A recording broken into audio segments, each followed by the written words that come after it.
El día de ayer, el Senado aprobó en lo general y lo particular la reforma constitucional que prohíbe el nepotismo y la reelección consecutiva en los cargos públicos. Sin embargo, a pesar de que esta reforma ya está cerca de estar en la Constitución, surgió la polémica de que el Partido Verde fue quien presionó a los morenistas de aplazar la entrada en vigor de esta hasta el año 2030 y no en 2027 como se tenía contemplado. Según explicó el presidente del Senado, Gerardo Fernández Noroña, el morenista destacó que esto pareciera una estrategia del Partido Verde para que la senadora Ruth Miriam González Silva, esposa del actual gobernador de San Luis Potosí, José Ricardo Gallardo Cardona, pueda competir por el puesto en 2027.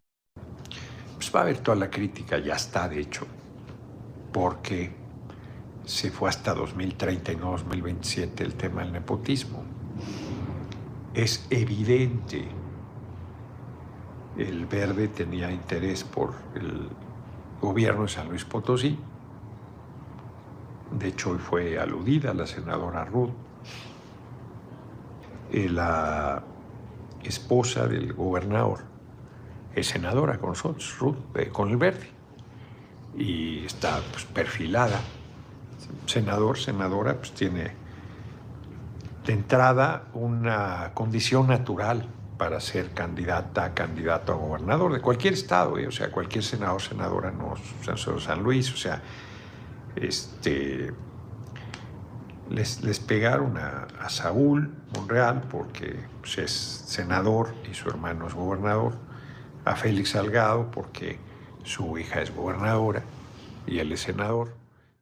Durante la conferencia mañanera, la presidenta Claudia Sheinbaum también dio su opinión al respecto, resaltando que, aunque a ella le hubiera gustado que iniciara en 2027, la reforma ya es constitucional, sin importar que inicie hasta el 2030, y que de postularse algún familiar de un servidor público en funciones en los próximos comicios, al final será el pueblo quien va a decidir a través del voto. Yo la mandé el 2027 y mi posición sigue siendo pues que debería aprobarse para el 2027. Entiendo que en el acuerdo para poder tener la mayoría de los partidos que son parte de pues, la alianza del movimiento, acordaron que fuera hasta el 2030. Entonces allá es una decisión de los senadores y los diputados y pues lo que me importe a mí, o yo creo que no a la presidenta, lo que le importa a todas y a todos los mexicanos es que no haya nepotismo en estos procesos electorales.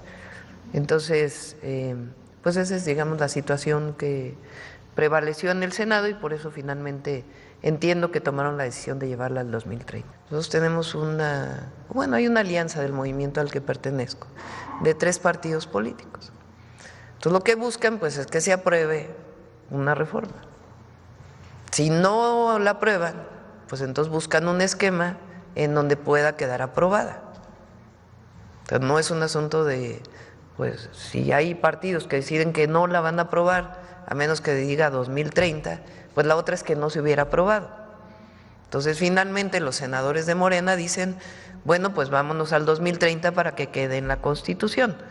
No sé si la razón de los otros partidos políticos tenga que ver con el gobernador de San Luis Potosí. Lo que es cierto es que no creo que el pueblo, ni de San Luis Potosí, ni de ningún estado de la República, ni de la Ciudad de México, le guste que se deje como candidato a un familiar. En el acuerdo al que tienen que llegar en un congreso, se toman decisiones. Decía el presidente López Obrador que la política es optar entre inconvenientes. A veces no es lo que deseas, sino lo que se puede hacer. Entonces, en el marco del acuerdo político que se requiere para que se aprobara la reforma, lo que se cambió es que no fuera en el 27, sino que fuera en el 2030. Lo cierto es que espero que la aprueben los congresos estatales y la Cámara de Diputados va a quedar en la Constitución a partir del 2030. Entonces no es que hayan cedido o no, sino qué acuerdo se logra, porque recuerden que la mayoría, o sea, para cambiar la Constitución es la mayoría calificada.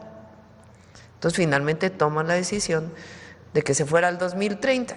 Yo ya ni participé en eso, yo dije, a ver, yo envío la iniciativa, desde mi punto de vista debe ser desde el 2027, pero los senadores pues toman un acuerdo a partir pues de las condiciones que tienen en ese momento. Y repito, ¿quién va a sancionar si se pone a un familiar? Pues el pueblo. Luisa María Alcalde, dirigente del partido Guinda, anunció desde el pasado 15 de febrero que, a pesar de la decisión del Congreso, Morena aplicará la reforma contra el nepotismo desde este año, para evitar que cargos públicos sean heredados a familiares. Se estaba mencionando ahora por parte de la presidenta de esta iniciativa que tiene que ver precisamente con eso. Es una legislación que establece que no puede haber un familiar en el mismo cargo, llámese por ejemplo ahora las presidencias municipales, que después de concluir una presidencia municipal el partido no pueda postular a un familiar directo como la persona que compita por ese mismo cargo. Entonces es una legislación que esperemos se discuta, que respaldamos, por supuesto, desde Morena, y no solo eso, sino que nosotros, a pesar de que no es legislación, es decir, que no va a ser ley para este proceso electoral, lo vamos a adoptar. Entonces, en este proceso electoral, aún tratándose de que no es una ley expresa y es un mandato que hay que cumplir, lo vamos a adoptar como un principio para poder determinar nuestros candidatos en esta elección del 25.